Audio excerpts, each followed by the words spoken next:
Anthony Young over here at MoXi, and I'm taking a very special opportunity to talk with our CEO, Alex Koper, about some common questions that I'm getting from my clients concerning buying real estate in Mexico.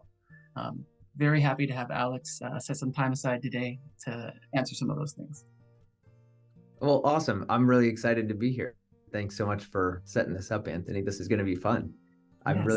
I don't often get to hear, every day what are, common questions that clients and potential clients have about what we do. So pretty excited to hear about those. As far as the upcoming year ahead, what's in store for Moxie? Any special things scheduled, or what are you seeing out there in the landscape? Yeah, great question. Well, so for the year ahead at Moxie, I think we're focused on continuing to serve more and more customers. I think a lot of people don't necessarily know we exist, right? And I think as soon as they find out, they really see the value, and we are excited about welcoming new people into the Moxie family, new customers into the Moxie family. And I think there's two primary areas where I'm excited about the continuity or continuing to see that growth, right? One is the home buyer, right? We talked about that mindset shift and people really wanting to make Mexico a home, a second home, or a place for their rental investment holdings.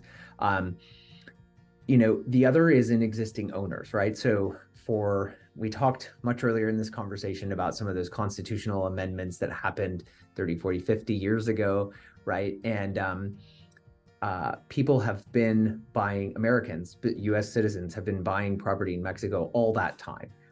And for a majority of that time, didn't really have access to reasonable financing. And so they paid cash, right? But they hold these properties right now and essentially assume that there's no liquidity they can get out of them.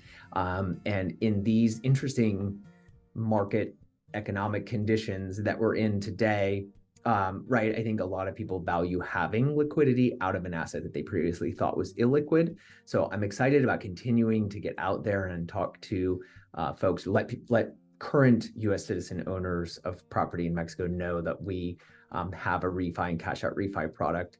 On the refi or the non-cash out refi side, I would say there are folks that have purchased new construction property from a developer, maybe in the last few years. Again, didn't know Moxie existed, or maybe we didn't exist back then. And they have, financing in place, but it has a big balloon payment. And like, imagine your exciting dream home or second home or investment property that you bought in Mexico, and you have this huge balloon payment hanging over your head. So it's exciting to be able to offer long-term 25-year financing to those kinds of customers, pay off the developer lien, take out a mortgage that's fully amortized, a non-exotic mortgage that's fully amortized over 25 years, with the potential to deduct the interest in the US. I think that's pretty exciting. So from an overall reach perspective, we've almost 2.5 times our volume in 2022 than we did in 2021, which is cool. So we continue to have that upward trajectory and momentum on our growth rate, which is really cool. So I'm excited to continue that.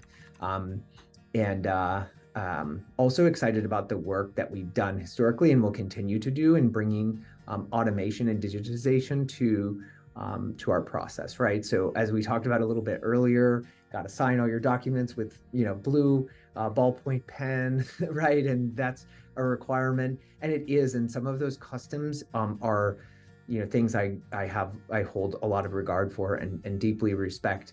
But I also think there's an opportunity for U.S. citizen clients who are purchasing or refinancing property in Mexico to do so with a much easier time, right? Easier cycle time in a much more digital manner. And so I'm excited about the enhancements we've made and continue to make as far as engaging new customers and helping customers go throughout the loan cycle interlegal property transfer process in a digital manner, and to really improve the security of those transactions. You're not mailing paper documents back and forth. You're not even emailing them necessarily. You're uploading them securely. So I think that's another area where I'm really excited about what we're going to do next year. So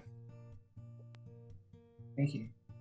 I would certainly think with you were talking about utilizing equity in a home, that some of these homes that have been owned for years and years and years, those people would want to capitalize on that and perhaps even reinvest in another home, or own one or two. Why not, grab another one, market talk. Absolutely. Yeah. I think those are some common, I mean, you would know better because you talk to so many more of our customers than I get Okay. to. But yeah, I think absolutely, like, maybe they want to make some improvements to the home. Maybe they just want some liquidity out and want to park it and have it safely for, a rainy day. Maybe they want to pick up another unit in their development. They have, you hear it all the time, people that move to Mexico part-time, right? All of a sudden have all of these new friends that want to join them at their property, or maybe their family, right? And so they want to buy another unit, another house, or the rental returns are really, really attractive. We continue to see, rental rates and rental occupancy climb really. It's a pretty magical trajectory as far as the average daily rate and the occupancy across many of the markets we lend in. Um, and so, those returns are exciting, and, folks want to take liquidity out of an asset they already have and buy another one. So we have the opportunity to serve them on both of those, right? To do the cash out refinance of the existing property as well as the purchase of the new one. So yeah, really cool. Good points.